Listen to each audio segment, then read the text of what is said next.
It's been a while since I've made up some homebrew, some wine, so I thought I'd take today as a good opportunity to make some. I've been meaning to make this wine for a while. What it's going to be made of is some marmalade. I found this stuff in the shop. It's only £2 for a big jar. It's 850 grams of marmalade concentrate. So I thought, why not make up some marmalade wine? It looks rather awesome, it does.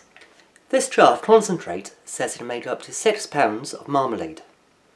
Awesome. There's about 850 grams of sugar in here, so I don't need to add too much sugar to the wine. I like these easy wines, where you just buy one jar or one carton of juice, throw it into a pot with sugar, with yeast, job done, you have an instant pot noodle wine. No faffing around with fruit, vegetables. They're brilliant, but sometimes you want a store cupboard, cheap and easy wine. First step, pour out your sugar. I'm adding about 800 grams worth, which is nice. I want to give it a try. Come on, come to my hand. Awesome.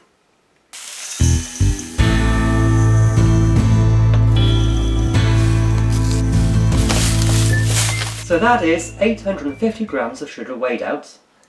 Now to add it to a pot and add boiling water. Happy days. Whilst the kettle boils, time to open up your marmalade. I have never tried this before, to make marmalade or wine. It's a bit of an experiment. I know orange wine is fantastic, and so is orange wine made from orange juice. So I can't wait to try the marmalade concentrate wine. If you try this, you let me know what you think of it. Come on, try it with me. Might work, might be brilliant. Oh wow. Mega pulpy. This looks fantastic. It's so thick, gloopy, orangey. So many oranges are in there, just can't wait to try it. I'm aiming to make this up to a dessert wine. About 14% or so. So, let's add all the stuff we need. Come on. Making wine? Indeed. Oh, nice. What are you making? Wait. Oh! That orange concentrate wine. Which is going to be fun, interesting. Okay. Are you looking forward to it? I will leave you to it. Because it looks all gloopy and it's out of a tin. It is out of a tin. It's out of a tin. It's wine out of a tin. Odd. Anyway, you want to add all of your stuff, your gloopy tin of your concentrated orange peel, must, winey, gloopy thing, to your saucepan.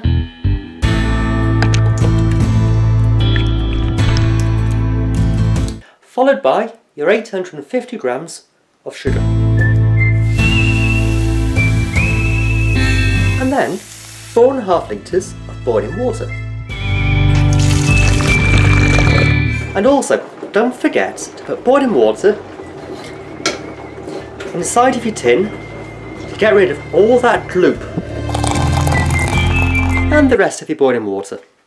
Actually, I'm not making marmalade. I don't want this to set, so what I'm doing is adding half boiling water, half cold water. That way it won't become marmalade, and I'm also going to add some pectolase to stop the pectin that we've added into the kit from forming and making it go all hard and, well, jelly, jam, marmalade-like. So,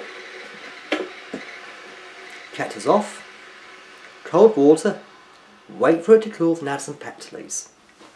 As long as the sugar has dissolved, that's the main thing. Give it a stir, then grab the pectolase.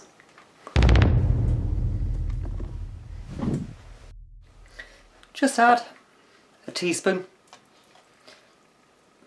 give it a stir, and a wee dash of lemon juice. Just helps with the acidity and citrusiness and flavour, and, well, why not? So there we have it. Don't let this cool. Then take the specific gravity, work out how much it's going to be alcohol wise, and hopefully add the yeast. Awesome.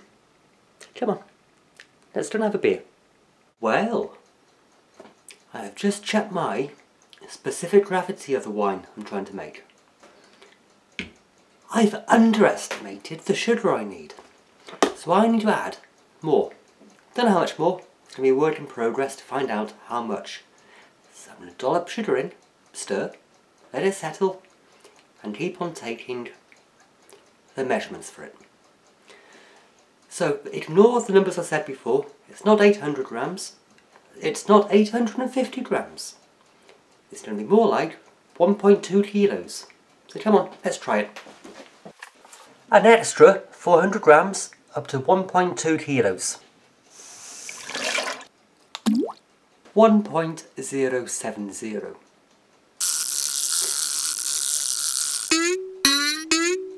100 grams more. So 1.3 kilos sugar added to it. I thought it'd be less, but sometimes you don't know until you try. What I'm going to do now is add, if I must, to your fermenting bucket.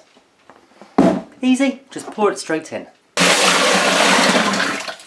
And also throw in your yeast. I'm using a sherry yeast because I think that's going to make a delicious dessert wine. Sprinkle it in, happy days. And that's all we need to do for the time being. I'm going to leave it a few days in the fermenting bucket with the lid loosely on, stir daily, and then I'm going to put it into my demijohn. Oh yes, awesome. Can't wait to try it. It's going to be awesome. Come on. So, I will see you very, very soon. I'll be right back. A few days have passed and my marmalade wine has been bubbling away in the primary fermenting vessel. Smelling awesome it is. Very marmaladey, surprisingly. Orangey, citrusy, smelling great. What we need to do now is decant from the primary into a demijohn, straining out all the little bits of pith. Don't want to leave the pith that's within the marmalade loopy jar tin thing in the wine for too long. Otherwise it may impart a bit of a bitter taste. And that's not too good for a sweet dessert wine, is it now? So come on, that's the next step.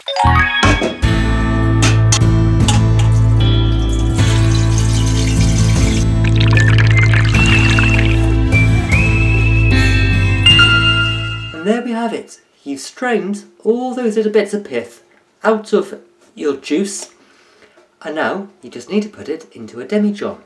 Job done. Well, I'm going to leave this now for a while, let it bubble and ferment and become all deliciously dessert wine-like. I will keep you updated with it and do a taste test and review when it's finally matured.